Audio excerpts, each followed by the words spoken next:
जय हिंद। मैं आपका दोस्त सत्येंद्र नागवंशी और आप देख रहे हैं इंडिया क्राइम एक्सप्रेस। और आज उत्तर प्रदेश वित्त विहीन शिक्षक महासभा की बैठक चल रही है। जी हाँ, इस समय हम लोग गोरखपुर के नाहरपुर स्थित सरस्वती इंटर कॉलेज में मौजूद है, जहां पे वित्त विहीन शिक्षक महासभा उत्तर प्रदेश के शिक्षक अधिकार यात्रा की बैठक चल रही है, जिसमें प्रदेश भर के पदाधिकारी गण मौजूद हैं और विभिन्न जनपदों से आए शिक्षक भी मौजूद हैं। तो ले चलते हैं कार्यक्रम स्थल पर और दिखाते हैं पूरा कार्यक्रम।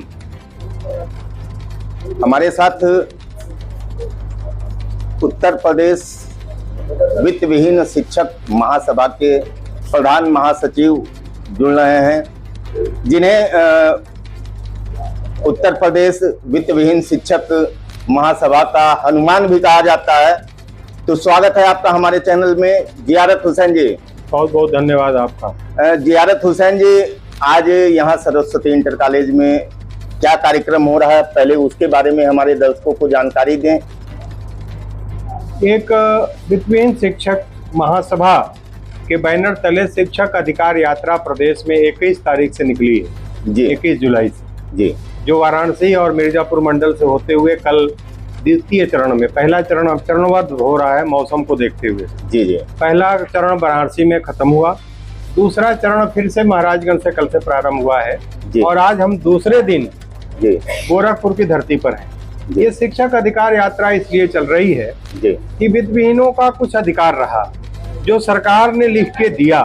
86 में ये वेतन बंद करते समय धनाभाव था, सरकार ने कहा, अध्यादेश में स्पष्ट किया 15 अक्टूबर को कि हमारे पास धनाभाव है, हम इस योजना को नहीं चला सकते, 2 साल के लिए प्रबंधक लोग अपने निजी स्रोत से इस योजना को चलाएं और 2 साल यह अस्थायी व्यवस्था नहीं होगी।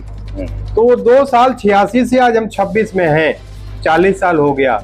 यह अस्थायी क्या महा अस्थायी हो गया, अब इससे कोई बड़ा शब्द नहीं है, हिंदी वाले लोग अच्छा इसकी व्याख्या कर लेंगे। जी। दूसरा, 2012 से 16 तक लगातार एक योजना चली कि वित्त विहीन शिक्षकों को जीविकार्जन भर मासिक मानदेय की व्यवस्था हम पास हुआ, कैबिनेट ने पास किया और फिर बजट में भी इसी नाम से आया कि जीविकार्जन भर मासिक मानदेय होगा।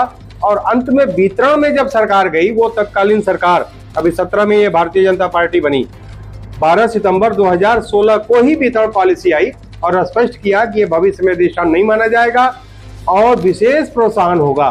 तो जो दोनों अधिकार हमारे थे, जीविकार्जन भर मासिक मानदेय का सरकार ने सभी कार्रवाई पूरी की थी, ये वैधानिक तरीके से आई थी। और 1986 में 2 साल के लिए योजना थी, 40 साल तक वो अधिकार से वंचित किया जा रहा है।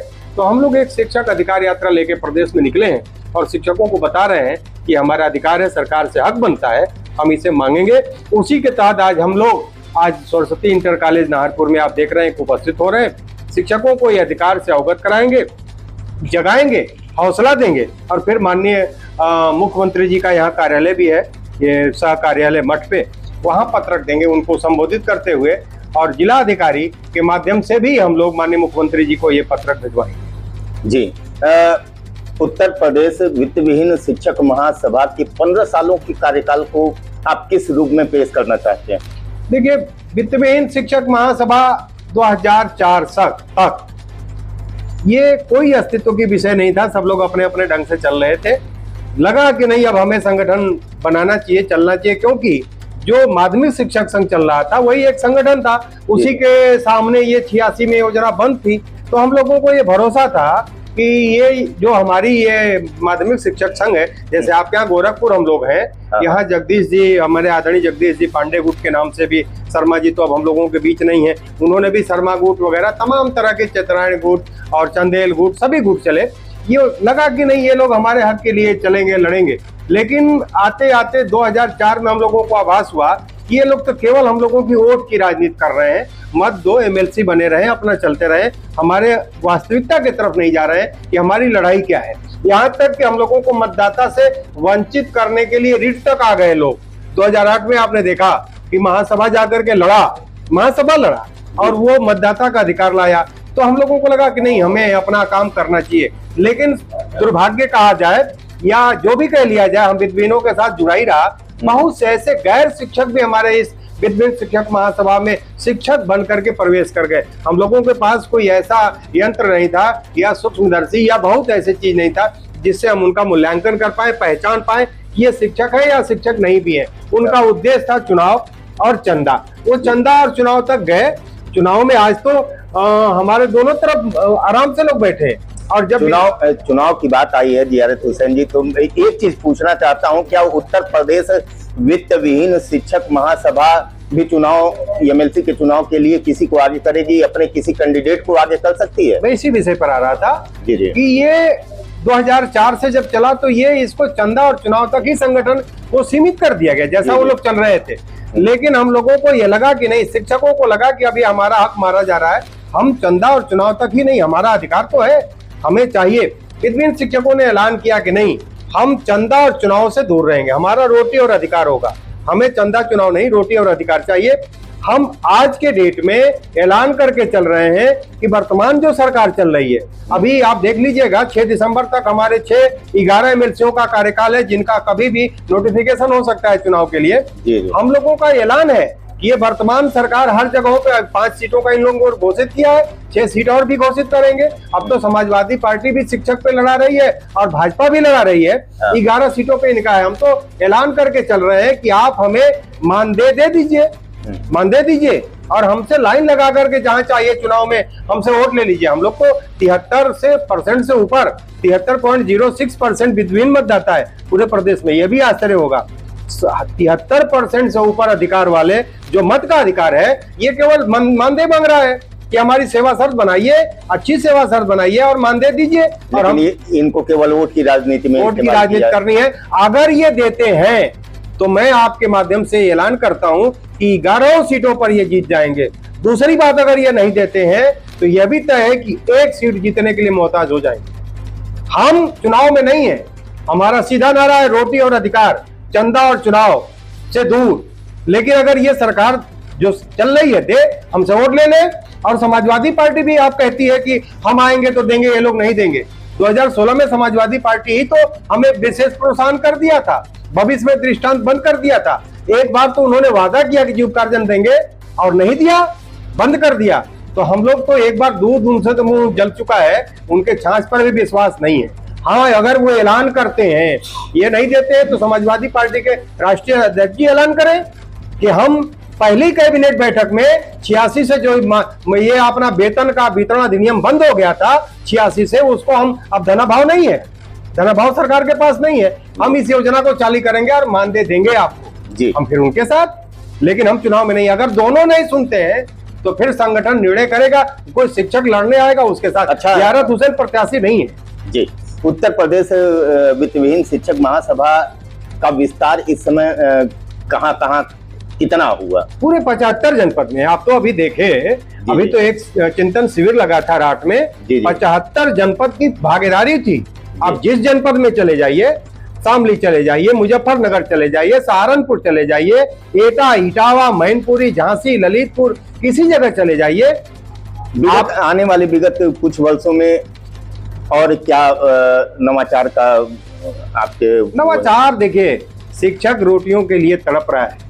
आप सोचिए, समाज का नेतृत्व करता है, समाज को एक नई पौध निर्माण करता है।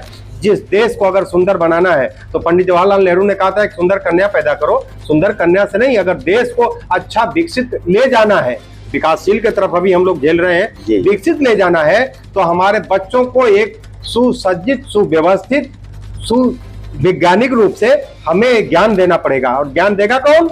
शिक्षक देगा। और जिस देश का शिक्षक भूखों मर रहा है, जिस देश के शिक्षकों का परिवार तड़प रहा है, जिस देश का शिक्षक अपने माँ बाप की दवा कराने के पोजीशन में नहीं है, आप कहेंगे कि कैशलेस माननीय मुख्यमंत्री जी ने दिया। इस कैशलेस योजना में माँ बाप को जोड़ने का व्यवस्था नहीं है।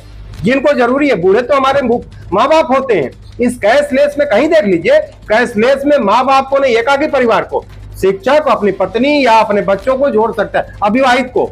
और हमारे बूढ़े माँ बाप जिस उम्मीद से हमको पढ़ाया लिखाया होगा कि बुढ़ापे में हमारे लाठी का सहारा बनेगा, हम लोग पैरासीटामॉल दे नहीं पा रहे हैं, तो उनको तो कैशलेस में जोड़ ही नहीं पा रहे हैं। हम तो मांग करते हैं कि कैशलेस में आप भी मीडिया से जुड़े हैं, आपकी समस्या है, परिवार कैसे रोटियों के लिए तड़प रहा है, परेशान है, मेडिकल की तरफ हम खुशी मना रहे हैं। ठीक बात है, माननीय मुख्यमंत्री जी ने दिया, सलाम है ऐसे माननीय मुख्यमंत्री को जो चिंतन किया, लेकिन हमारे बूढ़े माँ बाप की दवा कौन कराएगा? हमें 2-2 हजार दे के 1,000 रुपए ग्रामीण क्षेत्रों में जाइए, विधवा शिक्षकों की हालत क्या है? हम तो निमंत्रण देते हैं, बड़े नेता जाकर के किसी कार्यकर्ता क्या भोजन करते हैं? माननीय मुख्यमंत्री जी तक मेरी आवाज जा रही हो, राष्ट्रीय अध्यक्ष जी तक जा रही हो, किसी भी बड़े नेता तक, एक दिन हम आपको सादर आमंत्रित करते हैं, किसी भी द्विज शिक्षक के घर आइए, स्वागत है। हमारी दहलीज पर रोटी नमक देख लीजिए, हमारा जीवन कैसे चल रहा है। नेतागिरी छोड़ दीजिए, चुनाव की तरफ जरूरत नहीं है, परिवार मर रहा है, माँ बाप मर रहे हैं, हम रोटी के लिए तड़प रहे हैं। इतना परेशान शिक्षक समाज को क्या दे सकता है बताएं? इस भूखे पेट बच्चों को बढ़ा करके, बच्चों को